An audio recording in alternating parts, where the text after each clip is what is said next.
सुप्रभात बेटा। अपना अध्याय चल रहा था। मुंशी प्रेमचंद की कहानी है नमक का दारोगा, जिसमें अपने पढ़ा कि वंशीधर हैं वो रोजगार की तलाश में घर से बाहर निकल जाते हैं। उनके पिता उन्हें समझाते हैं कि ऐसा काम करना जिसमें ऊपरी आय अधिक हो। वंशीधर जाते हैं बाहर, और बाहर जाते उनको नमक विभाग के अंदर दारोगा का पद मिल जाता है। उस इलाके के एक बहुत ही बड़े पंडित थे जिनका नाम अलोपीदीन था, जो अत्यधिक पैसे वाले थे और लोगों पर उनका राज था। रात के समय वो नदी के पुल से अपनी गाड़ियों के अंदर बोरे भर करके, नमक के बोरे भर करके ले जा रहे थे। रात को दारोगा की आँख खुली, नदी पर आए और गाड़ियों को रोक दिया। पंडित अलोपीदीन आकर के उनको रिश्वत देने का प्रयास करते हैं, लेकिन अलोपीदीन मना कर देते हैं। अब आगे देखो।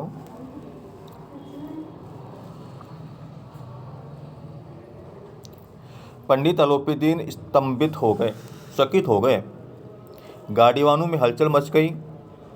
पंडित जी के जीवन में कदाचित ये पहला ही अवसर था कि पंडित जी को ये ऐसी कठोर बातें सुननी पड़ी, क्योंकि उनको तो धन का घमंड था, पैसे का घमंड था, और वो पैसे के द्वारा किसी का मुंह है बंद कर सकते थे। बदरू सिंह आगे बढ़ा उनको गिरफ्तार करने के लिए, किंतु रोब के मारे वह साहस न हुआ कि उनका हाथ पकड़ सके। पंडित जी ने धर्म को धन का ऐसा निरादर करते कभी नहीं देखा था कि धर्म था वो धन का निरादर कर रहा था। पंडित अलोपीदीन उनको रिश्वत दे रहे थे और उन्होंने रिश्वत को क्या कर दिया, ठुकरा दिया।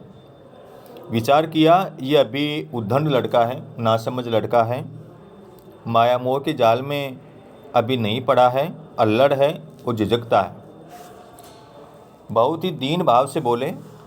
पंडित अलोपीदीन कहते हैं, बाबू साहब ऐसा नहीं कीजिए, हम मिट जाएंगे, इज्जत धूल में मिल जाएगी। हमारा अपमान करने से आपको क्या हाथ आएगा, हम किसी तरह आपसे बाहर तोड़ेंगे। बहुत ही विनम्र तरीके से वो उनसे बात कर रहे हैं, उनको समझा रहे हैं। वंशीधर ने कठोर स्वर में कहा, हम ऐसी बातें नहीं सुनना चाहते, मुझे इन बातों से कोई मतलब नहीं है। आपने कानून का उल्लंघन किया है और कानून का उल्लंघन करने के कारण मैं आपको हिरासत में लेता हूँ।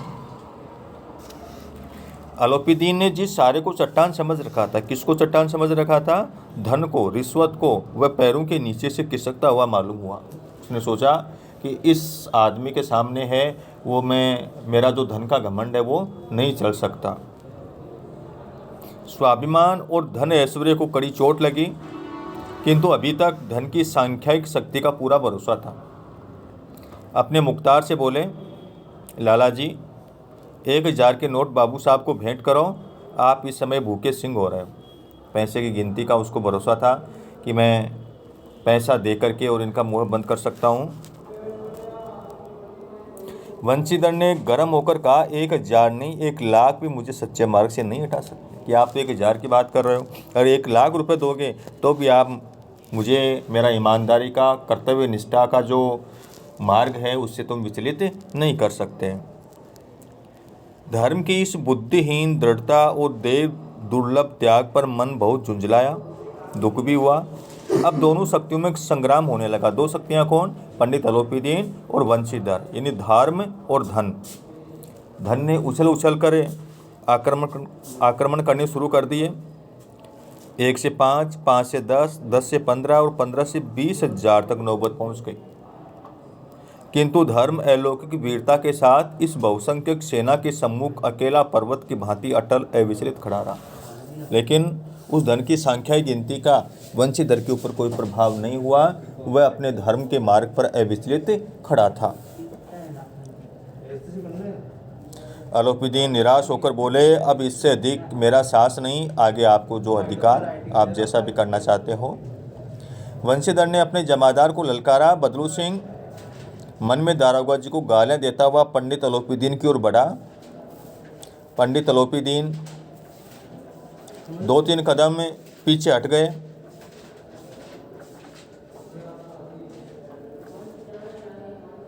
अत्यंत दीनता से बोले, बाबू साहब, ईश्वर के लिए मुझ पर दया कीजिए, रहम कीजिए, मैं 25,000 पर निपटारा करने को तैयार हूँ। अंत में कहता है कि मैं आपको 25,000 दे सकता हूँ और 25,000 में आप निपटारा समझौता कर लीजिए। वंशीधर कहते हैं असंभव बात है, 30,000 पर किसी तरह भी संभव नहीं है, क्या 40,000 पर भी नहीं? और अंत में बात कितने तक पहुँच जाती है? 40,000 तक। 40,000 नहीं, 40 लाख पर भी असंभव है। वंशीधर कह रहे हैं बदलू सिंह, इस आदमी को अभी हिरासत में ले लो, अब मैं एक शब्द भी नहीं सुनना चाहता। धर्म ने धन को पैरों तले कुचल डाला, यानी पंडित अलोपीदीन को अपने जिस धन के ऊपर अत्यधिक घमंड था वह आज धर्म के सामने बिल्कुल पराजित हो गया। अलोपीदीन ने एक हष्टपुष्ट मनुष्य को हथकड़ियाँ लिए अपनी तरफ आते देखा। चारों ओर निराशा और कातर दृष्टि से देखने लगे। इसके बाद एकाएक वो मूर्छित होकर के गिर पड़े, बेहोश हो गए। दुनिया सोती थी पर दुनिया की जीभ जागती थी। सवेरे देख की तो बालक वृद्ध सबके मुंह से यही बात सुनाई देती थी। जिसे देख की वही पंडित जी के इस व्यवहार पर टीका टिप्पणी कर रहा था। कोई अच्छा बता रहा था, कोई बुरा बता रहा था। निंदा की बौछारें हो रही थी। मानव संसार में अब तक पापी का पाप कट गया। पानी को दूध के नाम से बेचने वाला ग्वाला, कल्पित रोमनामचे भरने वाले अधिकारी वर्ग, रेल में बिना टिकट करने वाले बाबू लोग, जाली दस्तावेज बनाने वाले सेठ साहूकार, ये सब के सब देवताओं की भांति गर्जने चला रहे थे, अनेक प्रकार की बातें कर रहे थे। जब दूसरे दिन पंडित अलोपीदीन अभियुक्त होकर कांस्टेबलों के साथ हाथों में हथकड़ियाँ, हृदय में ग्लानि और क्षोभ भरे लज्जा से गर्दन झुकाए अदालत की तरफ चले तो सारे शहर में हलचल मच गई। मेलों में कदाचित आंखें इतनी व्यग्र न होती होंगी। भीड़ के मारे छत और दीवारों में कोई भेद नहीं रहा। लोग छतों के ऊपर चढ़कर के भी इस दृश्य को देख रहे थे जब पंडित अलोपीदीन को बंधक बना करके और अदालत के अंदर पेश किया जा रहा था। किंतु अदालत में पहुंचने की देर थी। पंडित अलोपीदीन इस अगाध वन के सिंह थे, क्योंकि वहाँ पर उनके पैसे का प्रभाव था। ऐसा कोई अधिकारी नहीं था जिसके ऊपर इनका कोई एहसान नहीं हो। अधिकारी वर्ग उनके भक्त थे, अमले उनके सेवक, वकील मुख्तार उनकी आज्ञा पालक और अर्दली, चपरासी तथा चौकीदार तो उनके बिना मोल के गुलाम थे। उन्हें देखते ही चारों तरफ से दौड़े सभी लोग विस्मित हो रहे थे, चकित हो रहे थे कि इतने अधिक पैसे वाले व्यक्ति को किसने गिरफ्तार कर लिया है। इसलिए नहीं कि अलोपीदीन ने क्यों ये कार्य किया, बल्कि इसलिए कि वह कानून के पंजे में कैसे आए। ऐसा मनुष्य जिसके पास असाध्य साधन करने वाला धन और अनन्य वाचालता हो, वह क्यों कानून के पंजे में आए। ये तो रिश्वत दे करके और कभी भी छूट सकता था, ये कैसे कानून के पंजे में आ गया, इसको किसने गिरफ्तार किया। प्रत्येक मनुष्य उनसे सहानुभूति प्रकट करता था। बड़ी तत्परता से इस आक्रमण को रोकने के लिए वकीलों की एक सेना तैयार की गई, उनका केस लड़ने के लिए। न्याय के मैदान में धर्म और धन में युद्ध ठन गया। वंशीधर चुपचाप खड़े थे। उनके पास सत्य के सिवा न कोई बल था, न स्पष्ट भाषण के अतिरिक्त कोई शस्त्र। गवाह थे किंतु लोभ से डामाडोल थे। अदालत के अंदर वंशीधर के पास कुछ भी नहीं था, केवल उनका सत्य विश्वास था। उनके पास जो गवाह थे उनको भी पंडित अलोपीदीन के द्वारा खरीद लिया गया था। यहाँ तक कि मुंशी जी को न्याय भी अपनी ओर से कुछ खिंचा हुआ दिख पड़ रहा था। मुंशी वंशीधर को लग रहा था कि यहाँ शायद मेरे साथ न्याय नहीं हो सकता है, क्योंकि यहाँ सभी बिके हुए हैं। वह न्याय का दरबार था, परंतु उसके कर्मचारियों पर पक्षपात का नशा छाया हुआ था। किंतु पक्षपात और न्याय का क्या मेल। जहाँ पक्षपात हो वहाँ न्याय की कल्पना नहीं की जा सकती, और वहाँ तो बिल्कुल पक्षपात किया जा रहा था, क्योंकि वो सभी उनके बिना मोल के गुलाम थे। सभी को उन्होंने रिश्वत देकर के खरीद लिया था। मुकदमा शीघ्र ही समाप्त हो गया। डिप्टी मजिस्ट्रेट ने अपनी तजवीज़ में लिखा, पंडित अलोपीदीन के विरुद्ध दिए गए प्रमाण निर्मूल और भ्रमात्मक हैं। वो एक बड़े भारी आदमी हैं। ये बात कल्पना के बाहर है कि उन्होंने थोड़े लाभ के लिए ऐसा दुस्साहस किया हो। यद्यपि नमक के दरोगा मुंशी बंशीधर का अधिक दोष नहीं है, लेकिन ये बड़े दुख की बात है कि उनकी उदंडता विचारहीनता के कारण एक भले मानुष को कष्ट झेलना पड़ा। हम प्रसन्न हैं कि वह अपने काम से सजग और सचेत रहता है, किंतु नमक के मुकदमे की बड़ी हुई नमक हलाली ने उनके विवेक और बुद्धि को भ्रष्ट कर दिया। भविष्य में उसे होशियार रहना चाहिए। इन उल्टा चोर कोतवाल को डांटे। जो अपराधी था, अपराधी को निरपराधी बना दिया, और जो निरपराधी था उसको अपराधी साबित कर दिया। वकीलों ने फैसला सुना और उछल पड़े। पंडित अलोपीदीन मुस्कुराते हुए बाहर निकले। स्वजन बांधुओं ने रुपयों की लूट की। उदारता का सागर उमड़ पड़ा। उसकी लहरों ने अदालत की नींव तक हिला दी। जब वंशीधर बाहर निकले तो चारों ओर उनके ऊपर व्यंग्य बाणों की वर्षा होने लगी। चपरासियों ने झुक झुक करके सलाम किए, किंतु इस समय एक एक कटु वाक्य, एक एक संकेत उनकी गर्वा अग्नि को प्रज्वलित कर रहा था। कदाचित इस मुकदमे में सफल होकर वह इस तरह अकड़ते हुए न चलते। आज उन्हें संसार का एक खेदजनक विचित्र अनुभव हुआ। न्याय व विद्वत्ता, लंबी चौड़ी उपाधियाँ, बड़ी बड़ी दाढ़ियाँ और ढीले चोगे एक भी सच्चे आदर के पात्र नहीं थे। यानी किसी ने भी न्याय नहीं किया। सभी अन्याय के पक्ष में थे, सभी बिके हुए थे, सभी रिश्वतखोर थे, रिश्वत लेने वाले थे। और उसी रिश्वत के बल पर उन्होंने पंडित अलोपीदीन के पक्ष में फैसला सुना दिया और उनको बाइज्जत बरी कर दिया। वंशीधर ने धन से वैर मोल ले लिया। अब जो वंशीधर थे उन्होंने पंडित अलोपीदीन से शत्रुता ले ली। कदाचित उनका मूल्य चुकाना अनिवार्य था, इतना बड़ा व्यक्ति था। कठिनता से एक सप्ताह बीता होगा कि मुअत्तली का परवाना आ पहुंचा। वहाँ से उनको नौकरी से हटा दिया गया। कार्यपरायणता का दंड मिला कि उन्होंने जो कार्य किया, ईमानदारी से जो कार्य किया, उस कार्य का दंड उनको इस प्रकार से नौकरी से हाथ धोना पड़ा।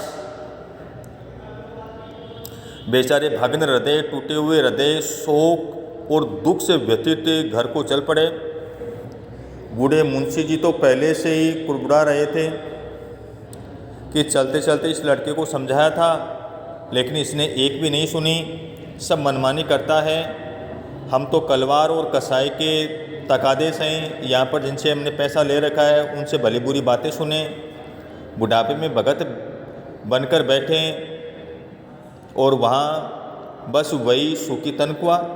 हमने भी नौकरी की है और कोई ओहदेदार भी नहीं थे, हमारे पास अच्छा पद भी नहीं था, लेकिन काम किया, दिल खोल कर किया और आप ईमानदार बनने चल रहे हैं। इन एक बाप है वो अपने बेटे के ऊपर इस प्रकार के आरोप लगा रहा है। घर में चाहे अंधेरा हो, मस्जिद में अवश्य दिया जलाएंगे। खेद ऐसी समझ पर, दुख आता है, दुख होता है मुझे ऐसी बुद्धि के ऊपर। पढ़ना लिखना सब बेकार चला गया। इसके थोड़े दिनों बाद जब मुंशी वंशीधर इस दुरावस्था में घर पहुँचे और बूढ़े पिताजी ने समाचार सुना तो सिर पीट लिया, अत्यधिक दुखी हो गए।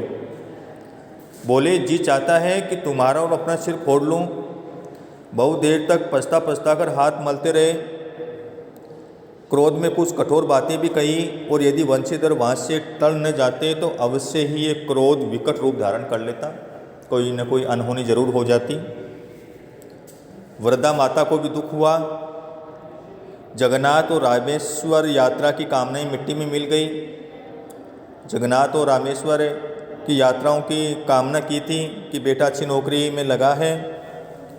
पत्नी ने तो कई दिनों तक सीधे मुंह बात भी नहीं की। यानी परिवार के लोग भी ये नहीं चाहते थे। परिवार के लोग भी वंशीधर के इस कार्य से अत्यधिक दुखी हुए। इस प्रकार एक सप्ताह बीत गया। शाम का समय था। बूढ़े मुंशी जी बैठे राम नाम की माला जप रहे थे। इसी समय उनके द्वार पर सजा हुआ रथ आकर के रुका। हरे और गुलाबी पर्दे, पछिए बैलों की जोड़ी, उनके गर्दनों में नीले धागे, सींगे पीतल से जड़ी हुई, कई नौकर लाठियाँ कंधों पर रखे साथ थे। मुंशी जी अगवानी को दौड़े। स्वागत को दौड़े। देखा तो पंडित अलोपीदीन झुककर दंडवत की और लल्लो चप्पो की बातें करने लगे, यानी चापलूसी की बातें करने लग गए। कहने लगे, हमारा भाग्य उदय हुआ जो आपके चरण इस द्वार पर आए। आप हमारे पूज्य देवता हैं, आपको कौन सा मुंह दिखाएं। मुंह में तो कालिक लगी हुई है कि हमारे बेटे ने अच्छा काम नहीं किया, आपको हिरासत में लिया है। किंतु क्या करें, लड़का अभागा कपूत है, यानी अच्छा काम कर रहा है तो वो कपूत हो गया आज। नहीं तो आपसे क्यों मुँह छिपाना पड़ता। ईश्वर निसंतान चाहे रखे पर ऐसी संतान नहीं दे। इन सत्य के मार्ग पर, कर्तव्य के मार्ग पर, धर्म के मार्ग पर चलने वाली संतान नहीं दे। उनके पिता के भी इस प्रकार के विचार थे। मुंशी जी ने चकित होकर कहा, ऐसी संतान को और क्या कहूँ। नहीं, अलोपीदीन कह रहे हैं पहले कि नहीं भाई साहब ऐसा मत कहिए। मुंशी जी कह रहे हैं कि और ऐसा नहीं कहूँ तो और क्या कहूँ। अलोपीदीन ने वात्सल्यपूर्ण स्वर में कहा, कुल तिलक और पुरुषों की कीर्ति उज्जवल करने वाले संसार में ऐसे कितने धर्मपरायण मनुष्य हैं जो धर्म पर अपना सब कुछ अर्पण कर सकें। ये आपके पुत्र ऐसे व्यक्तित्व है इनका कि इन्होंने धर्म के लिए अपना सर्वस्व त्याग कर दिया, छोड़ दिया। और ऐसे संसार में बहुत ही कम मनुष्य होते हैं। पंडित अलोपीदीन ने वंशीधर से कहा, दारोगा जी इसे कुशामद न समझिए कि मैं कोई चापलूसी नहीं कर रहा हूँ। कुशामद करने के लिए मुझे इतना कष्ट उठाने की ज़रूरत नहीं थी। उस रात को आपने अपने अधिकार बल से मुझे अपनी हिरासत में लिया था, किंतु आज मैं स्वेच्छा से आपकी हिरासत में हूँ। उस दिन तो आपके पास अधिकार था और उस अधिकार से मैंने गैर कानूनी काम किया और आपने मुझे हिरासत में लिया है, लेकिन मैं आज स्वयं आपकी हिरासत में आया हूँ। मैंने हजारों रईस और अमीर देखे हैं, हजारों उच्च अधिकारियों से मेरा काम भी पड़ा है, किंतु मुझे परास्त किया तो आपने। अगर मैं जीवन में हारा हूँ तो केवल आपसे हारा हूँ।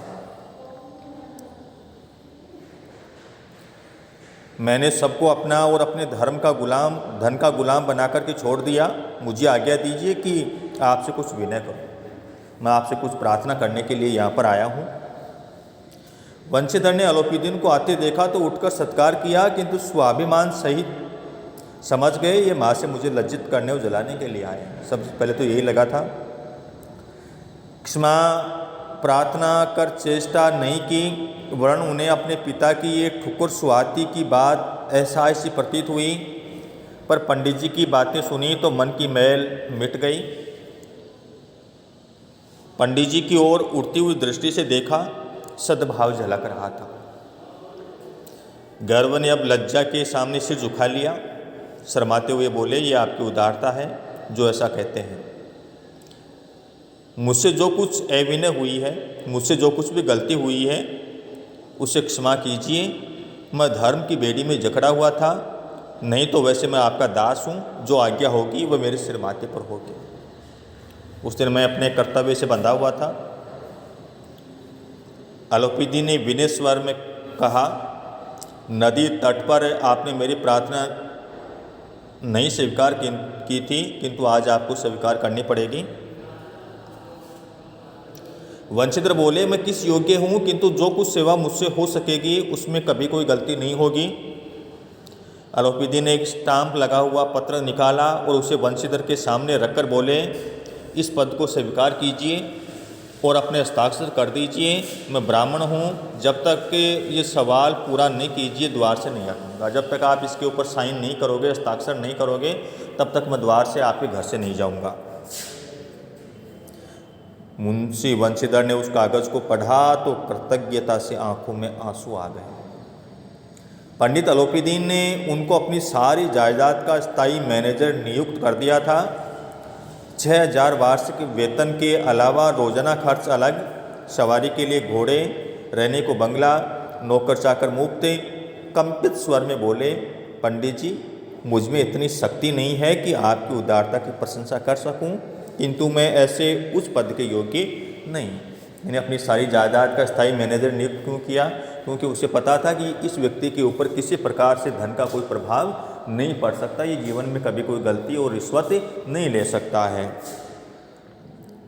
अलोपीदीन हंसकर बोले, मुझे इस समय एक अयोग्य मनुष्य की ज़रूरत है, मुझे केवल आपकी ज़रूरत है। वंशीधर ने गंभीर भाव से कहा, मैं तो आपका दास हूँ। आप जैसे कीर्तिवान सज्जन पुरुष की सेवा करना मेरे लिए सौभाग्य की बात है, बहुत ही बड़ी बात है। किंतु मुझमें न विद्या है, न बुद्धि, न वह स्वभाव जो इन गलतियों की पूर्ति कर देता है।